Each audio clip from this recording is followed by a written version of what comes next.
What a finish in Lexington, Kentucky. Had a chance right here. Reed Sheppard to do the arrow, but Gonzaga getting the stop.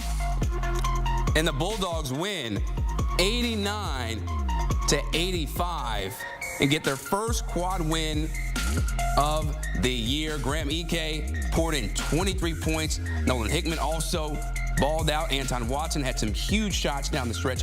Reed Sheppard took over this game at one point in the second half, but not enough for the Wildcats as they lose 89-85 to the Gonzaga Bulldogs.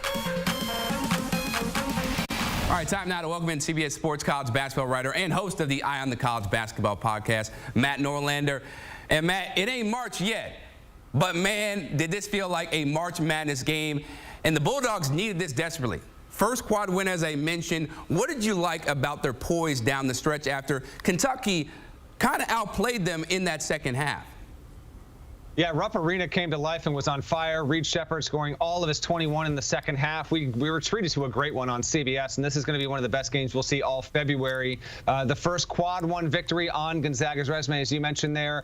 Graham Ike fouling out with 43.3 seconds to go in the second half. He was a key low post presence down the stretch with few going to him time and time again. Nolan Hickman having composure. Anton Watson. I just thought Gonzaga had tremendous composure. There were many times in this second half where Kentucky was able to get these little bursts here and there to take a short lead, to tie the game.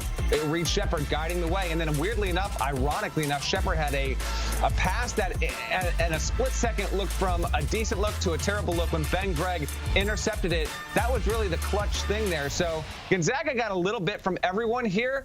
It's got way more work to do to ensure it makes the NCAA tournament as an at-large resume. It can't lose a quad one game the rest of the way here. So one down and 3 or 4 more to go. But to me, it was more about Kentucky not being able to really get off to a strong start in this game. It started in a hole, and that wound up having an impact at the end, Chris, where if you don't dig yourself into these gaps early, which has been a habit for Kentucky, then you don't have to worry about that. But that was the case here, and Sheppard's heroics, it couldn't bail him out despite some good play all around from Kentucky on offense. I thought this would be a race to at least 85. We said that on the Friday edition of Eye on College Basketball. That turned out to be the case, and Gonzaga goes into RUPP, gets a huge one. Yeah, they're two of the highest scoring teams in the nation. Kentucky came in as their #1 scoring team in the nation, and they showed it right in the second half. But I want to go back to something you said about those slow starts, right? Why do you think that continues to happen, and specifically on the defensive end where they just looked out of sorts, man? Gonzaga did whatever they wanted, specifically in that post, because Kentucky, in part, did not have Trey Mitchell. No, Trey Mitchell, thank you for bringing that up, is obviously a key thing. DJ Wagner, who returned after injury, he wasn't really a big impact player in this game. The reason for the slow starts, I think you do pin that on players as much as you do coaching. It is beyond a trend. It is a pattern at this point. You're at home. You've got a non-conference game. This was such a treat as a college basketball fan, a throwback to where in the 60s, 70s, 80s, and 90s, we used to get big-time February non-con matchups regularly. This was a feature of the sport. Conference expansion and realignment has eliminated it for the most part, but the fact that you were able to get Gonzaga in your building and not be able to get up for this after you had some slow starts, I think some of that does fall on John Calipari. No Trey Mitchell, I think, is a big thing. Had they had him in the game, I could see Kentucky having one, but maybe if they have him in the game, maybe Sheppard's minutes get pinched a little bit, even though they played 2 different positions there. So we'll see. You have the schedule here. It's obviously key coming up that you win at home against Ole Miss. I will be at the Auburn game next Saturday in person, and that's an Auburn team that is way better at home than on the road. Auburn got smoked at Florida today, so there's a lot of intrigue around the SEC, Chris. Kentucky, I tweeted out earlier, and I believe it. Kentucky, its ceiling is so incredible, but its floor is so low. There is no team in college basketball that has a wider spectrum in terms of its potential and the things that hold it back than Kentucky. I still like this team's potential to scare in March, but we've seen too many times how they've been a letdown in some big spots. Matt Norlander always giving us the best in the latest insight. All right, time now to head back out to Rupp Arena as we are joined by 2 gentlemen who called the game, Bill Raftery and Jay Wright. And gentlemen, it ain't March yet. It's February, but this game had all the makings of a March Madness classic. Bill, I'll start with you. What impressed you the most about the poise that these Bulldogs showed after Kentucky really outplayed them in that second half? I think Jay and I were alluding to it during the course of the game. This team has been resilient all year long. I mean, they've had leads, given them up, and gotten back in the game, but nothing surprised me with Mark Few and his team over these last, 25 years now? Yeah. The mental toughness in this arena, I hope you could hear that on TV. This place was loud. It was shaking. And every time Kentucky made a run, they had an answer, usually by going inside to Graham Ike. Yeah, they brought in Graham Ike, but not only that, Anton Watson, Ben Gregg, Braden Huff. So what did you see from the way the Bulldogs were able to exploit Kentucky not having Trey Mitchell and some of that inexperience down low, where in that first half especially, Jay, they did whatever they wanted? They really do. You mentioned Trey Mitchell. I think that's a good point. He's an older body and an older mind out there that can help them communicate defensively. Kentucky struggled a little bit in ball screen defense, and their young bigs got taken advantage of because Ike was burying them in the paint and getting the ball deep. Even Watson, when he got the right matchup, Watson was posting them up also. They did a great job playing between their forwards, Gonzaga did. Watson to Ike to Watson. And Braden Huff gave him great minutes late in the second half. I think Greg, of course, and Huff. I mean, going over the other shoulder early in the game and then coming back to his dominant arm. Just extraordinary up front.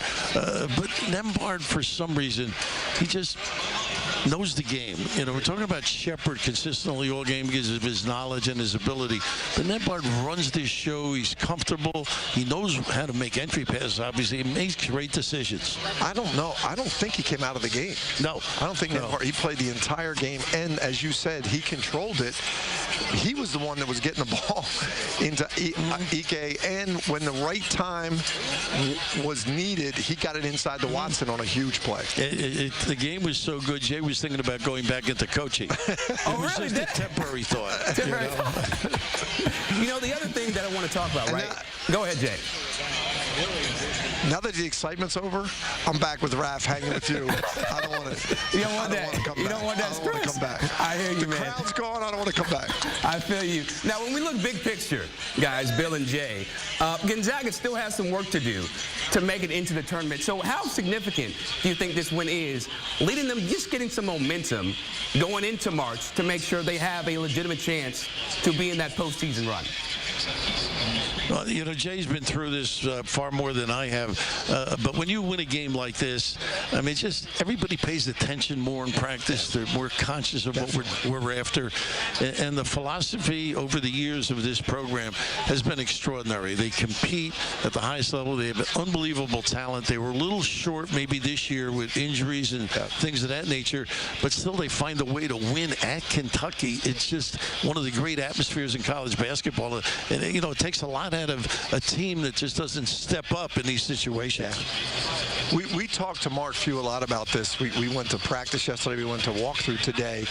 And he is very clear-minded about, they've been in this position before, 2016, where they had to win their tournament. So they're not really uncomfortable with it. Their fans are. But the players and Mark and their staff are not uncomfortable. They're just taking it one game at a time.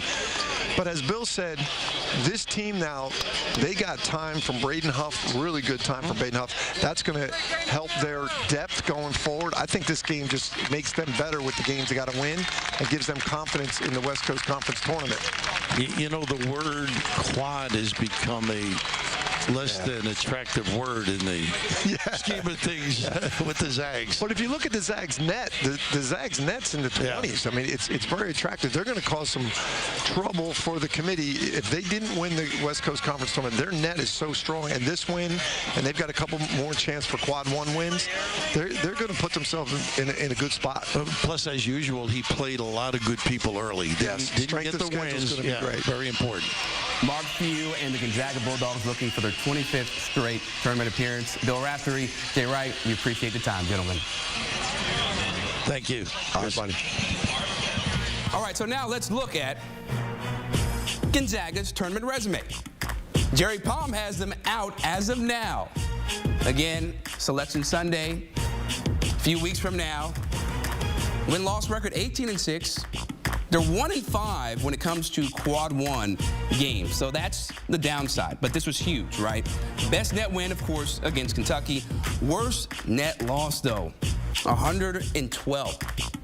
That's not something you want to. You don't want to lose to a team like that, right? So hey, Bulldogs, they're barking right now. Still got some work to do, but they're feeling good about their chances.